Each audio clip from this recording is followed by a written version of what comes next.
Le premier livre de Samuel, chapitre 16. L'Éternel dit à Samuel, « Quand cesseras-tu de pleurer sur Saül? Je l'ai rejeté afin qu'il ne règne plus sur Israël. Remplis ta corne d'huile et va. Je t'enverrai chez Isaïe, Bethléemite, car j'ai vu parmi ses fils celui que je désire pour roi. » Samuel dit, « Comment irai-je? Saül l'apprendra et il me tuera. » Et l'Éternel dit, « Tu emmèneras avec toi une génisse, et tu diras, je viens pour offrir un sacrifice à l'Éternel. Tu inviteras Isaïe au sacrifice. Je te ferai connaître ce que tu dois faire, et tu oindras pour moi celui que je te dirai. » Samuel fit ce que l'Éternel avait dit, et il alla à Bethléem. Les anciens de la ville accoururent, effrayés, au-devant de lui, et dirent, « Ton arrivée annonce-t-elle quelque chose d'heureux? » Il répondit, « Oui. Je viens pour offrir un sacrifice à l'Éternel. Sanctifiez-vous et venez avec moi au sacrifice. » Il fit aussi sanctifier Isaïe et ses fils, et il les invita au sacrifice. Lorsqu'ils entrèrent, il se dit, en voyant Éliab, « Certainement, loin de l'Éternel est ici devant lui. » Et l'Éternel dit à Samuel, « Ne prends point garde à son apparence et à la hauteur de sa taille, car je l'ai rejeté. L'Éternel ne considère pas ce que l'homme considère.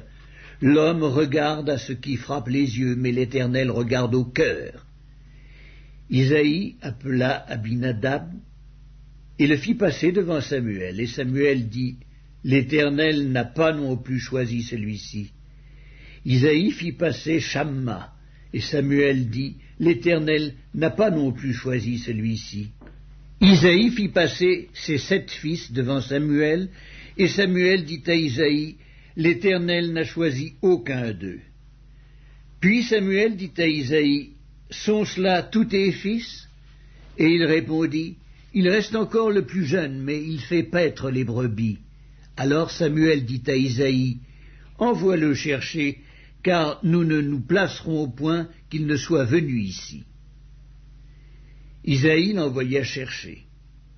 Or, il était blond, avec de beaux yeux et une belle figure. L'Éternel dit à Samuel, « Lève-toi, oins-le, car c'est lui. » Samuel prit la corne d'huile et l'oignit au milieu de ses frères. L'Esprit de l'Éternel saisit David à partir de ce jour et dans la suite. Samuel se leva et s'en alla à Rama. L'Esprit de l'Éternel se retira de Saül, qui fut agité par un mauvais esprit venant de l'Éternel. Les serviteurs de Saül lui dirent, « Voici, un mauvais esprit de Dieu t'agite. Que notre Seigneur parle. Tes serviteurs sont devant toi, ils chercheront un homme qui sache jouer de la harpe, et quand le mauvais esprit de Dieu sera sur toi, il jouera de sa main, et tu seras soulagé. » Saül répondit à ses serviteurs, « Trouvez-moi donc un homme qui joue bien, et amenez-le-moi. » L'un des serviteurs prit la parole et dit, « Voici, j'ai vu un fils d'Isaïe Bethléemite, qui sait jouer. C'est aussi un homme fort et vaillant, un guerrier parlant bien et d'une belle figure, et l'Éternel est avec lui. » Saül envoya des messagers à Isaïe pour lui dire, « Envoie-moi David, ton fils, qui est avec les brebis. » Isaïe prit un âne qu'il chargea de pain, d'une outre de vin et d'un chevreau, et il envoya ces choses à Saül par David, son fils. David arriva auprès de Saül et se présenta devant lui. Il plut beaucoup à Saül, et il fut désigné pour porter ses armes. Saül fit dire à Isaïe, « Je te prie de laisser David à mon service, car il a trouvé grâce à mes yeux. » Et lorsque l'Esprit de Dieu était sur Saül, David prenait la harpe et jouait de sa main. Saül respirait alors plus à l'aise et se trouvait soulagé, et le mauvais esprit se retirait de lui. Premier livre de Samuel, chapitre 17. Les Philistins réunirent leurs armées pour faire la guerre, et ils se rassemblèrent à Soko, qui appartient à Juda. Ils campèrent entre Soko et Azéka, à Éphes-Damim. Saül et les hommes d'Israël se rassemblèrent aussi. Ils campèrent dans la vallée des Térébintes, et ils se mirent en ordre de bataille contre les Philistins. Les Philistins étaient vers la montagne d'un côté, et Israël était vers la montagne de l'autre côté. La vallée les séparait. Un homme sortit du camp des Philistins et s'avança entre les deux armées. Il se nommait Goliath, il était de Gath, et il avait une taille de 6 coudées et un empan.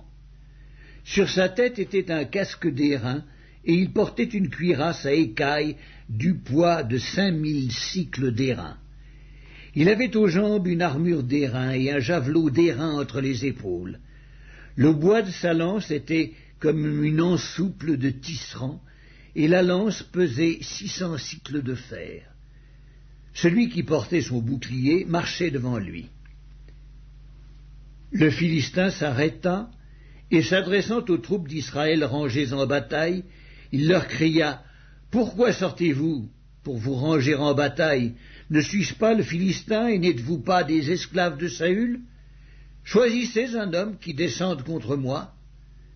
S'il peut me battre et qu'il me tue, nous vous serons assujettis, mais si je l'emporte sur lui et que je le tue, vous nous serez assujettis et vous nous servirez. » Le Philistin dit encore « Je jette en ce jour un défi à l'armée d'Israël. Donnez-moi un homme et nous nous battrons ensemble. » Saül et tout Israël entendirent ces paroles du Philistin, et ils furent effrayés et saisis d'une grande crainte. Or David était fils de cet Éphratien de Bethléem de Juda, nommé Isaïe, qui avait 8 fils, et qui, du temps de Saül, était vieux, avancé en âge. Les 3 fils aînés d'Isaïe avaient suivi Saül à la guerre.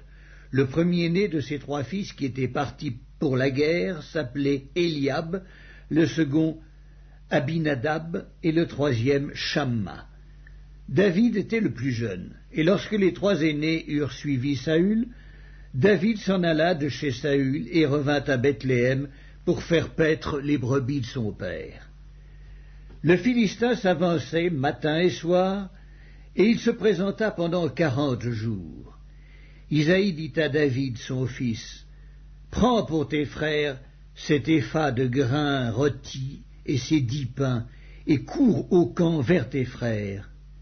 Porte aussi ces 10 fromages au chef de leurs milliers.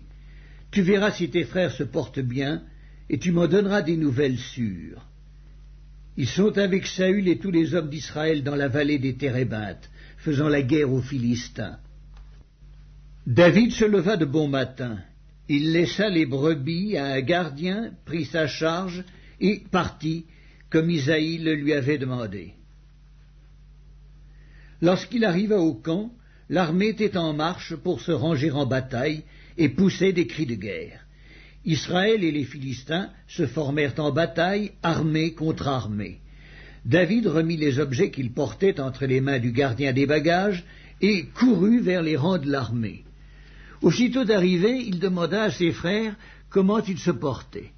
Tandis qu'il parlait avec eux, voici le Philistin de Gath, nommé Goliath, s'avança entre les 2 armées hors des rangs des Philistins. Il tint les mêmes discours que précédemment, et David les entendit. À la vue de cet homme, tous ceux d'Israël s'enfuirent devant lui et furent saisis d'une grande crainte. Chacun disait « Avez-vous vu s'avancer cet homme? C'est pour jeter à Israël un défi qu'il s'est avancé. Si quelqu'un le tue, le roi le comblera de richesses, il lui donnera sa fille, et il affranchira la maison de son père en Israël. » David dit aux hommes qui se trouvaient près de lui, « Que fera-t-on à celui qui tuera ce Philistin et qui ôtera l'opprobre de dessus Israël? Qui est donc ce Philistin? C'est incirconcis pour insulter l'armée du Dieu vivant. » Le peuple, répétant les mêmes choses, lui dit, « C'est ainsi que l'on fera à celui qui le tuera. » Eliab, son frère aîné, qu'il avait entendu parler à cet homme, fut enflammé de colère contre David, et il dit, « Pourquoi es-tu descendu? Et à qui as-tu laissé ce peu de brebis dans le désert?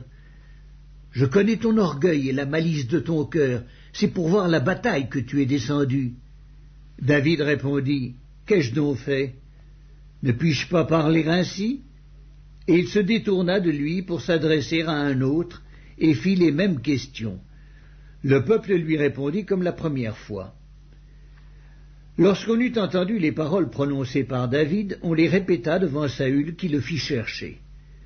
David dit à Saül, « Que personne ne se décourage à cause de ce Philistin. Ton serviteur ira se battre avec lui. » Saül dit à David, « Tu ne peux pas aller te battre avec ce Philistin, car tu es un enfant, et il est un homme de guerre dès sa jeunesse. » David dit à Saül, « Ton serviteur faisait paître les brebis de son père, et quand un lion ou un ours venait en enlever une du troupeau, je courais auprès de lui, je le frappais, et j'arrachais la brebis de sa gueule. S'il se dressait contre moi, je le saisissais par la gorge, je le frappais et je le tuais. C'est ainsi que ton serviteur a terrassé le lion et l'ours, et il en sera du Philistin, de cet incirconcis, comme de l'un d'eux, car il a insulté l'armée du Dieu vivant. » David dit encore, « L'Éternel, qui m'a délivré de la griffe du lion et de la patte de l'ours, me délivrera aussi de la main de ce Philistin. » Et Saül dit à David, « Va, et que l'Éternel soit avec toi. » Saül fit mettre ses vêtements à David, il plaça sur sa tête un casque d'airain et le revêtit d'une cuirasse. David ceignit l'épée de Saül par-dessus ses habits et voulut marcher car il n'avait pas encore essayé. Mais il dit à Saül, « Je ne puis pas marcher avec cette armure, je n'y suis pas accoutumé, et il s'en débarrassa. Il prit en main son bâton, choisit dans le torrent 5 pierres polies, et les mit dans sa gibecière de berger et dans sa poche. Puis, sa fronde à la main, il s'avança contre le Philistin. Le Philistin s'approcha peu à peu de David, et l'homme qui portait son bouclier marchait devant lui. Le Philistin regarda, et lorsqu'il aperçut David, il le méprisa, ne voyant en lui qu'un enfant, blond et d'une belle figure. Le Philistin dit à David, « Suis-je un chien pour que tu viennes à moi avec des bâtons ?» Et après l'avoir maudit par ses dieux, il ajouta, « Viens vers moi, et je donnerai ta chair aux oiseaux du ciel et aux bêtes des champs. » David dit aux Philistins, « Tu marches contre moi avec l'épée, la lance et le javelot, et moi je marche contre toi au nom de l'Éternel des armées, du Dieu de l'armée d'Israël que tu as insulté. Aujourd'hui l'Éternel te livrera entre mes mains, je t'abattrai et je te couperai la tête. Aujourd'hui je donnerai les cadavres du camp des Philistins aux oiseaux du ciel et aux animaux de la terre, et toute la terre saura qu'Israël a un Dieu, et toute cette multitude saura que ce n'est ni par l'épée ni par la lance que l'Éternel sauve, car la victoire appartient à l'Éternel, et il vous livre entre nos mains. » Aussitôt que le Philistin se mit en mouvement pour marcher au-devant de David, David courut sur le champ de bataille à la rencontre du Philistin. Il mit la main dans sa gibecière, y prit une pierre, et la lança avec sa fronde. Il frappa le Philistin au front, et la pierre s'enfonça dans le front du Philistin, qui tomba le visage contre terre. Ainsi, avec une fronde et une pierre, David fut plus fort que le Philistin. Il le terrassa et lui ôta la vie, sans avoir d'épée à la main. Il courut, s'arrêta près du Philistin, se saisit de son épée qu'il tira du fourreau, le tua et lui coupa la tête. Les Philistins, voyant que leur héros était mort, prirent la fuite, et les hommes d'Israël et de Juda poussèrent des cris et allèrent à la poursuite des Philistins jusque dans la vallée et jusqu'aux portes d'Écron. Les Philistins, blessés à mort, tombèrent dans le chemin de Shaharaïm jusqu'à Gath et jusqu'à Écron. Et les enfants d'Israël revinrent de la poursuite des Philistins et pillèrent leur camp. David prit la tête du Philistin et la porta à Jérusalem, et il mit dans sa tente les armes du Philistin. Lorsque Saül avait vu David marcher à la rencontre du Philistin, il dit à Abner, chef de l'armée, « De qui ce jeune homme est-il fils, Abner » Abner répondit, Aussi vrai que ton âme est vivante, ô roi, je l'ignore. Informe-toi donc de qui ce jeune homme est fils, dit le roi. Et quand David fut de retour après avoir tué le Philistin, Abner le prit et le mena devant Saül. David avait à la main la tête du Philistin. Saül lui dit, De qui es-tu fils, jeune homme? Et David répondit, Je suis fils de ton serviteur Isaïe, Bethléemite.